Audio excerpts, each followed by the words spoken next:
तो हेलो दोस्तों, कैसे उम्मीद करता हूँ आप सभी लोग अच्छे होंगे। हमारे वो स्टडी चैनल पर आप सभी का स्वागत है। दोस्तों, आज हम भारत के इतिहास जानने।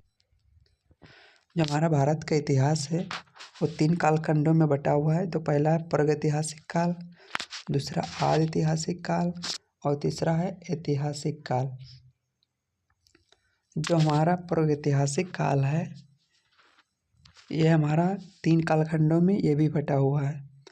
यह है पूर्व पाषाण काल, मध्य पाषाण काल और नवपाषाण काल।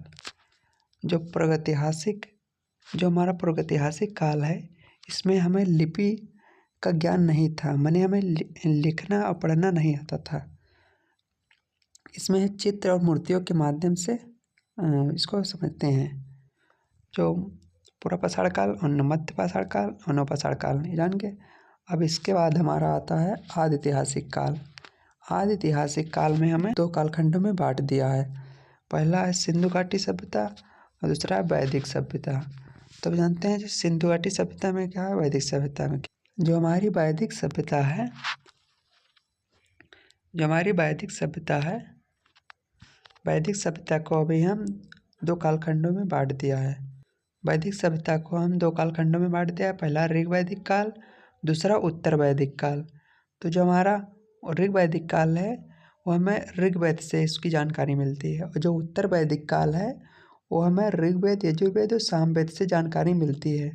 और उत्तर वैदिक काल से ही हमें आर्यों का आगमन की जानकारी मिलती है। आर्य लोग आए थे उसका हमें जानकारी उत्तर वैदिक काल से ही मिलती है। ऐतिहासिक काल। अब ऐतिहासिक काल को हम जानते हैं कि ये कितने में बटा हुआ है। तो चलिए ऐतिहासिक को हम जान लेते हैं। ऐतिहासिक काल को, जो हमारा ऐतिहासिक काल है वो भी हमारा 3 भागों में बटा हुआ है। प्राचीन भारत का इतिहास, मध्यकालीन भारत का इतिहास और आधुनिक भारत का इतिहास। जो प्राचीन भारत का इतिहास का जो कालक्रम रहा है वो 600 ईस्वी पूर्व से 712 ईस्वी पूर्व तक है। और मध्यकालीन भारत का इतिहास है जो 712 ईस्वी पूर्व से 1858 ईस्वी पूर्व तक है। जो आधुनिक भारत का इतिहास है 1858 ईस्वी पूर्व से 15 अगस्त 1941 रहा है। भारत के इतिहास में जो हम बातें करते हैं उसमें महाजनपद काल को देखते हैं, जो 6वीं शताब्दी ईस्वी पूर्व से शुरू होता है। और उसके तुरंत बाद मगध साम्राज्य की बातें हमें मिलती है इसी प्राचीन भारत के इतिहास से, जो 600 ईस्वी पूर्व से 300 ईस्वी पूर्व तक है। फिर हमें मौर्य साम्राज्य की जानकारी मिलती है, जो 323 ईस्वी पूर्व से 184 ईस्वी पूर्व संगम काल इसको कहते हैं। जो चेर पांड्य चोल वंश इसी में थे। जो मौर्य साम्राज्य की जानकारी हमें यहाँ से मिलती है।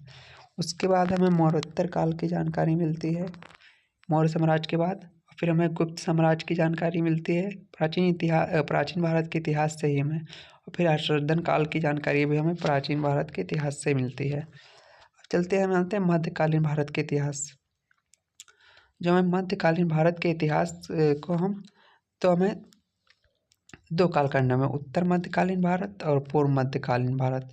जो इसका उत्तर मध्यकालीन भारत का जो कालक्रम रहा वो 13वीं शताब्दी से 18वीं शताब्दी तक है, 8वीं शताब्दी से 13वीं शताब्दी तक है। तो चलिए देखते हैं। इसमें उत्तर मध्यकालीन में हमें देखने को मिलता है उत्तर भारत और दक्कन और दक्षिण भारत। और इसी में भी हमें पूर्व मध्यकालीन में हमें उत्तर भारत और दक्कन और दक्षिण भारत मिलता है देखने को। अब हमें उत्तर भारत